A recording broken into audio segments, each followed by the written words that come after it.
There is no position you can put Palpatine in where he loses. He's a mastermind who knows how to bend everything to his will, and Rampart is screwed. Hello my dear friends, and welcome back to another video. We just got the Bad Batch Season 2 mid-season double, The Clone Conspiracy and Truth and Consequences, arguably the best 2 episodes of the season so far, and this one was loaded with fan service, character development, and those juicy Coruscant politics we all love. In the first season, we all witnessed the destruction of Topoka City Kamino under the watchful eye of Rampart. Well, 6 months on, as you'd expect, he's denying it ever happened, and he's convinced the Senate and the public that Kamino was destroyed in a storm under natural circumstances, which, as Bail Organa said, is impossible, considering the buildings of Kamino are designed to withstand storms of all kinds. We see 79's the classic Coruscant bar that we saw in the Clone Wars Season 6, not to be confused with Outlander Club from Attack of the Clones, but Episode 2 did inspire a lot of the scenes in this episode. At the bar we see 2 clones, Slip and Cade, and Slip was someone who was witness to Kamino's destruction. He was one of Rampart's commanders on the Venator. And while he takes center stage later in the episode, it's Cade who urges him to take action. He wants to combat Rampart's lies, because the Empire doesn't want the galaxy knowing what really went down on Kamino. And so Rampart hires a clone-turned-assassin who takes out Cade and later Slip. Now, interestingly enough, there's already someone called Slip in canon. Slip was a First Order stormtrooper who we first saw in Episode 7, The Force Awakens. Now, the political subplot is what makes this episode and the one that follows as invigorating as they were. We see the return of Pantoran Senator Riyo Chuchi, and if you guys remember, StarWars.com accidentally spoiled her return a few weeks ago. She is central to the plot because she believes that clones should have the same rights as everyone else, and not just be seen as Clone Wars remnants, Imperial assets that can be disposed of and replaced. In this way, she's a leading figure in opposing Rampart's Defense Recruitment Bill, which is the next stage after War Mantle, replacing the clones with conscripted recruits, and the clones are left on their asses or worse.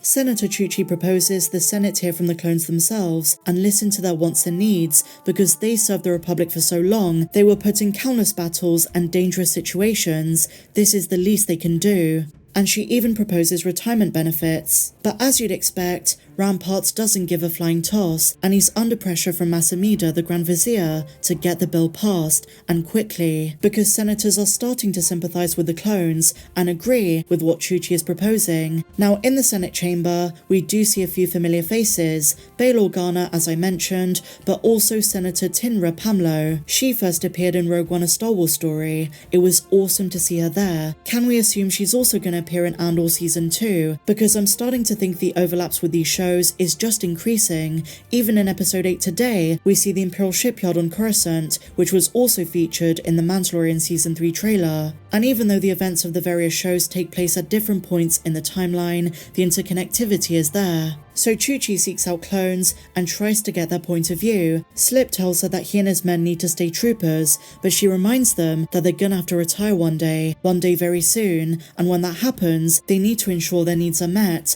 because what takes place at that stage is very important. And all of this really makes you think about that clone that we saw in the Kenobi show, the homeless veteran. This story does not have a happy ending. The clones inform her they were not programmed to think that far ahead, even though that reality is dawning on them. After their meeting, Slip tells Chuchi what really happened on Kamino. She urges him to testify in the Senate as a witness, but this is something he's reluctant to do. He just wants to get away from this and disappear, which is why he contacts Rex. He's aware that Rex is out there helping clones who defect find a new life. Of course, in Slip's case, he's not lucky enough to survive the day. That clone hunter finds him just as Rex arrives on Coruscant, but luckily, Rex takes him out with a stun, and with Chuchi, they take him to the lower levels of Coruscant, to the garage of the Maltese sisters. Rex mentions they're not home. They try to interrogate the trooper, who's clearly been reprogrammed in some way. He tells Rex that the clone captain is fighting for the wrong side. And then he ends his life using Death Tooth. We saw this in The Mandalorian Season 2, and actually has a long history in Star Wars. These devices, implanted in the teeth of Imperial officers, contained highly toxic substances that when activated would kill them instantly. Also, the astromech droids that Bail Organa sends to Riyo is R2C4 from Star Wars Resistance. His colours are different here, white and blue instead of yellow and blue, but we know it's the same droid because Bail Organa calls him R2C4. And so now guys, we move on to episode 8, Truth and Consequences.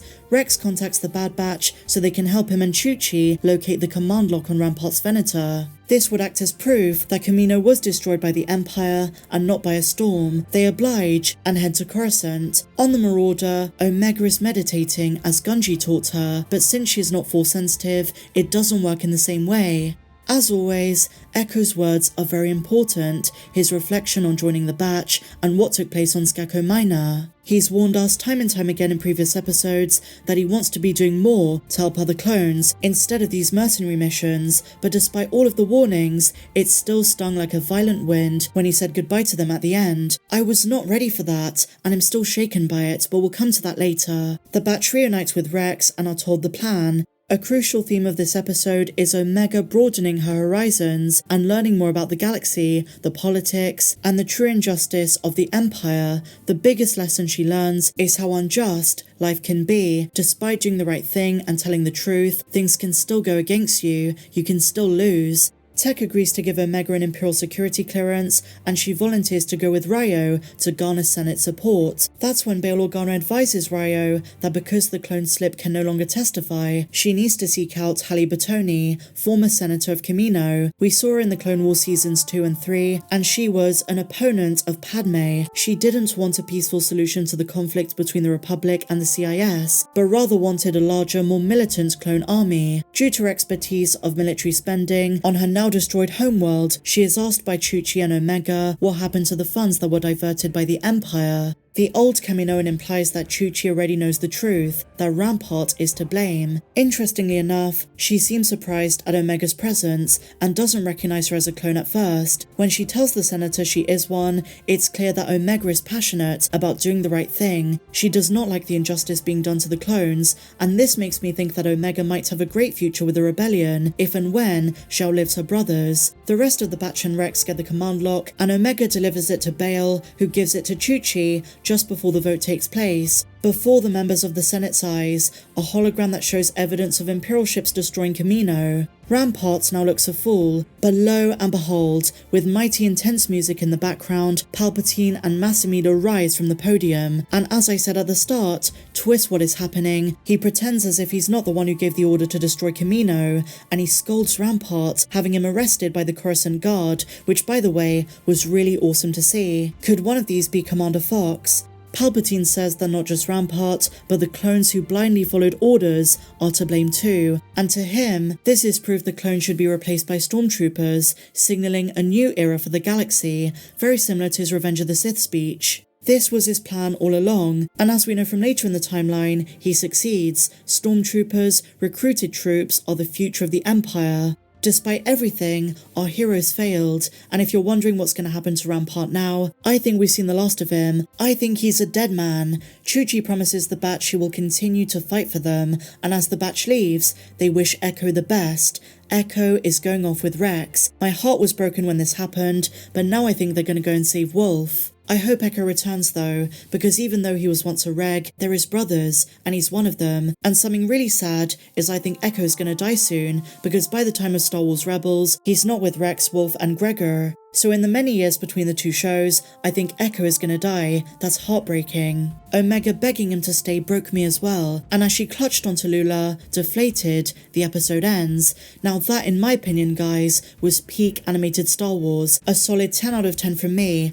no complaints, the animation as always was stunning, the story moved the plot of the season forward, and now we're in for a very intense final 8 episodes. But what did you guys think? Did you enjoy this episode? Why so or why not? Share your thoughts and ratings in the comments down below. If you enjoyed this video, please be sure to give me a big fat thumbs up, subscribe if you're new, and I'll see you in the next one. May the Force be with you always.